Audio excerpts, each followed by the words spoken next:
Olá pessoal, bem-vindos à nossa quarta aula e hoje nós falaremos sobre cinética química. Essa aula ela será dividida em duas partes, tá? A primeira parte, então, nós vamos falar sobre a velocidade de reação, as variáveis que influenciam a velocidade de reação e o que é molecularidade. Pessoal, velocidade. Quando vocês pensam em velocidade lá em física, o que vocês pensam? Vocês pensam em espaço ou distância que é percorrida em uma certa unidade de tempo, sendo a medida correspondente em quilômetros por hora. Então, quando a gente fala em velocidade lá em física, nós temos uma expressão que ela vai descrever o quanto eu percorro de distância do ponto A ao ponto B em um intervalo de tempo. Então, quando eu falo assim, porque aquele camarada, ele é veloz. Então, significa que em um curto intervalo de tempo, ele consegue alcançar uma distância A até um ponto B, enquanto o segundo camarada, que não é tão veloz, ele vai demandar um tempo muito maior para percorrer o mesmo caminho, né? O mesmo espaço. Lá em física, a nossa velocidade instantânea ela pode ser, né, medida por um velocímetro. Então, a gente consegue dizer, o meu carro ele está indo a 100 km por hora, 120 km por hora. Então, é mensurável, é tátil, vocês conseguem, né, relacionar velocidade, né, com distância, com um parâmetro de tempo. Então, aqui, meu pessoal, aqui em cinética, nós também temos uma lei de velocidade. A gente também vai escrever uma equação que vai descrever a minha reação química. Então, no lugar lá na física que eu descrevo a minha distância por um tempo, aqui na cinética química eu vou escrever uma lei de velocidade, uma equação, que vai me dizer o quê? O quão rápido o meu reagente A está sendo transformado no meu reagente B em um intervalo de tempo também. Ou eu posso dizer também em termos de formação de um dado componente, que seria o tempo que o meu reagente B ele é formado. Então, eu posso ver nessas duas ópticas. A variação de velocidade do consumo do reagente ou na óptica de formação do meu produto, certo? Então, a lei de velocidade, então, ela é muito importante para nós, engenheiros químicos, porque se ela for bem feita, se ela for bem mensurada, nós vamos utilizá-la no projeto do nosso reator. Nós necessitamos disso para o projeto. Então, suponhamos que vocês são encarregados lá na indústria de fazerem um projeto e montarem uma planta química catalítica nova. Vocês vão começar do zero. Então, a primeira coisa que vocês precisam fazer é escrever a lei de velocidade, mensurá-la, para então pensar no projeto do reator. Como esse reator vai ser, como esse reator vai operar, se ele vai ser contínuo, se ele não vai ser contínuo, qual a sua vazão, qual o seu tamanho, qual a temperatura de operação, a rotação, o pH de trabalho, tudo. O tempo. Então, para isso, vocês precisam mensurar, escrever essa lei de velocidade que ela seja a mais realística possível. Por quê? Porque vocês precisam ter a qualidade do projeto de reator de vocês, certo? Imagina, vocês montaram um reator, fizeram um projeto, montaram um reator e daí vocês conseguem metade da conversão que vocês tinham estipulada teórica. Como que vai ficar a cara de vocês? Rendimento, lucro é muito menor. Então, precisa ser muito bem feita para que vocês conheçam o projeto de vocês, para que vocês consigam dizer quais as condições ótimas de operação do reator de vocês, temperatura, pH, concentração, etc, etc, etc, para que vocês possam dizer para o camarada, olha, opere nessas condições ótimas, que nessas condições ótimas nós vamos ter a maior velocidade de reação, consequentemente maior vai ser a minha transformação do meu reagente em produtos, menor vai ser o meu tempo, maior vai ser o meu lucro, maior vai ser o meu rendimento, mais produtos eu vou produzir. Então, descrever essa lei de velocidade é o ponto mais, é o coração da engenharia química, é o coração da cinética, é o coração de projeto de reatores, é o coração da simulação de reatores. Então, tudo que a gente vai ver agora, que a gente vai ver na disciplina, eu gostaria que vocês colocassem no fundinho do coração de vocês, porque realmente é uma das coisas que diferencia um engenheiro qualquer de um engenheiro químico. É saber como funcionam as leis de velocidade, é saber como dimensionar um reator, que isso é nossa especificidade, é a nossa identidade como engenheiros químicos. Estão vendo o tamanho da responsabilidade? Então, os tijolinhos que nós vamos acrescentar agora, eles são extremamente importantes, eles são assim o coração, a identidade do engenheiro químico. Por isso que, gente, muita atenção. E se vocês tiverem qualquer dúvida, vocês me perguntem. Sério mesmo, eu estou à disposição, tá? Vamos lá, então? A velocidade da reação, então. O que é a velocidade da reação? A velocidade da reação, então, como eu disse, vai ser uma expressão que vai monitorar como o meu reagente A vai ser transformado no meu produto B. Gente, A são as bolinhas pretas e B são as bolinhas vermelhas. Então, aqui eu tenho como meu A, com o passar do tempo, as minhas bolinhas pretas são sendo transformadas em bolinhas vermelhas. Então, é o meu A sendo transformado em B com relação ao meu tempo. Então, aqui eu tenho um gráfico de número de moléculas por tempo. Podemos ver que no início eu tinha 40 moléculas e no tempo zero. E com o passar do tempo, no tempo igual a 60, eu tenho uma redução para 10 moléculas. Enquanto que o meu B, no tempo zero, ele era zero, não tem nenhuma molécula vermelha aqui. Com o passar do tempo, esse meu B ele vai sendo formado e eu tenho a formação de moléculas, mais ou menos, pouco menos de 40 moléculas, num tempo igual a 60. Então, o que significa? Que a minha velocidade da minha reação, ela pode ser acompanhada em termos de o desaparecimento de A e a formação do meu B. Então, quanto maior a velocidade de reação, mais eu tenho de transformação do meu A para o meu B, menor tempo eu vou precisar, então, para transformar o meu A para o meu B, certo? Quanto maior a velocidade. Isso é importante, eu gostaria que eu maximizasse a velocidade de reação.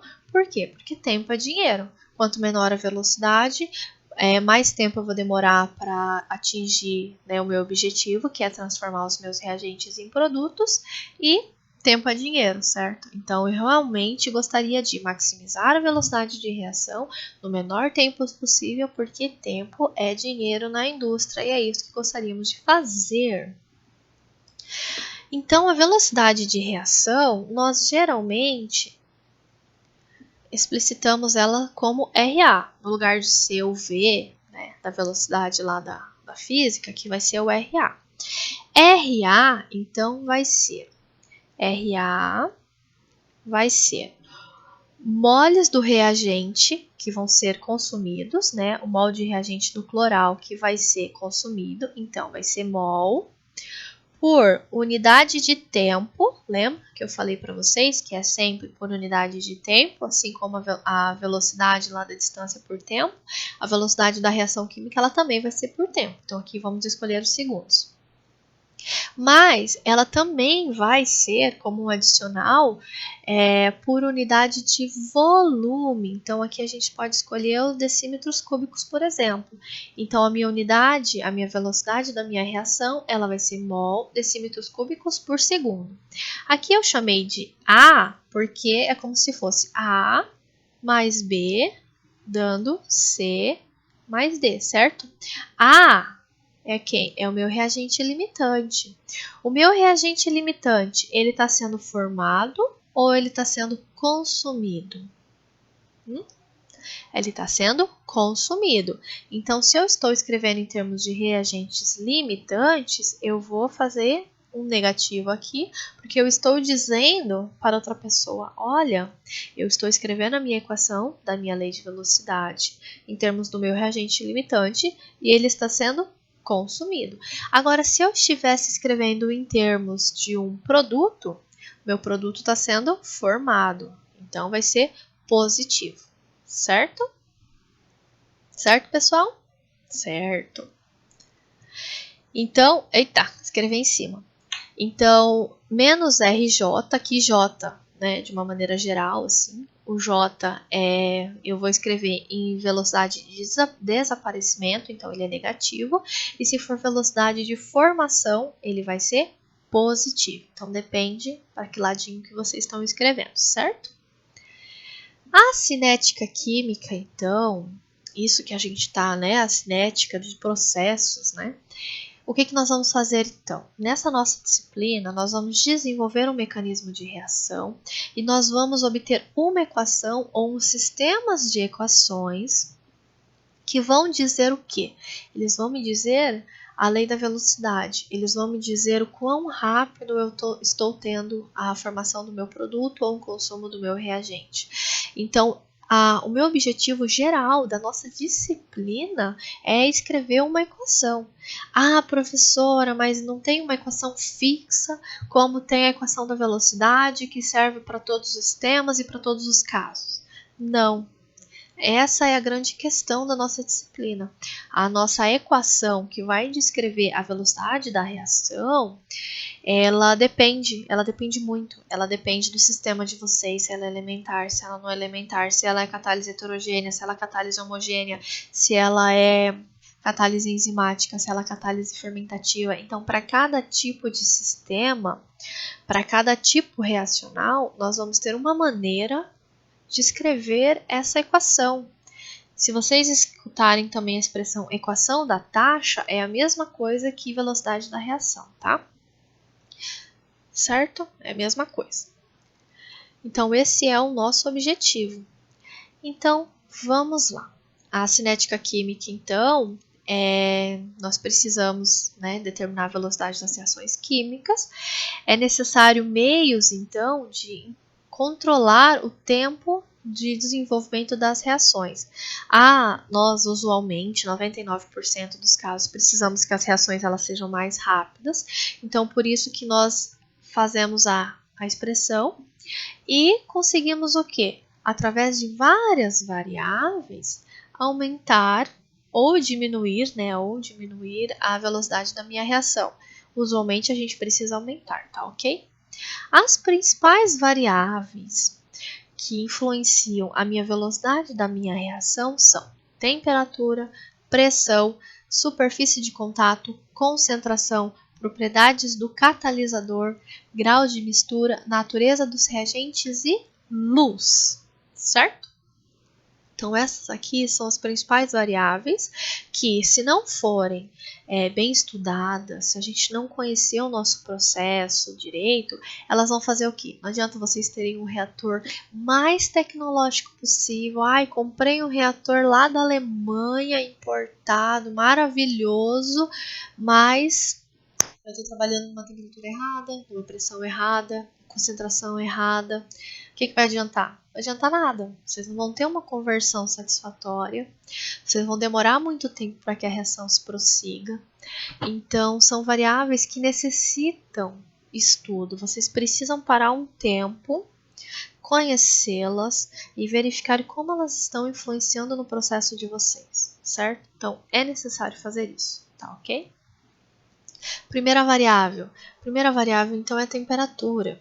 Gente, desculpem o amadorismo, fiz isso aqui em casa agora, só para que vocês possam ver. Aqui coloquei água fria e água quente, duas pastilhas do mesmo tamanho, efervescentes, e vocês podem verificar o quê?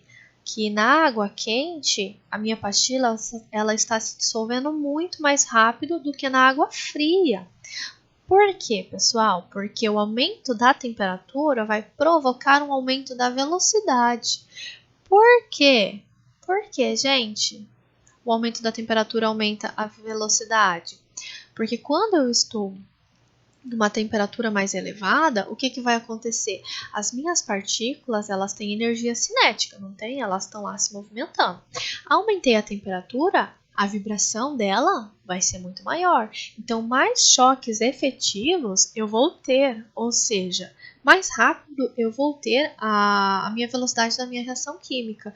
Então, a minha temperatura é um dos fatores determinantes para o sucesso da minha reação química, certo? Outros fatores também são a natureza dos reagentes. Claro, né? Quanto mais puro o meu reagente, mais rápido a minha reação vai acontecer. E existem algumas reações químicas que elas precisam de luz e eletricidade também. Por exemplo, a fotocatálise. A natureza do reagente ela vai interferir, porque quanto maior o número de ligações do reagente que precisam ser rompidas, ou quanto mais forte elas forem, mais lenta vai ser a minha reação, porque eu preciso quebrar. Então, eu tenho uma etapa a mais para que eu consiga prosseguir, certo? Pressão. Pressão. Pessoas, por que a panela de pressão cozinha muito mais rápido do que uma panela comum? Porque quanto maior a pressão, menor vai ser o volume disponível para que as moléculas se movimentem, então maior vai ser o número de colisões efetivas. Consequentemente, maior vai ser a rapidez da minha reação química, né? Lógico. Gente, superfície de contato, então. Aqui nós temos um experimento amador novamente. Nós temos 2 copos na mesma temperatura, com água à mesma temperatura, e um copo eu vou adicionar uma pastilha, e o outro eu vou adicionar essa mesma pastilha, esse mesmo componente, só que no formato de pó.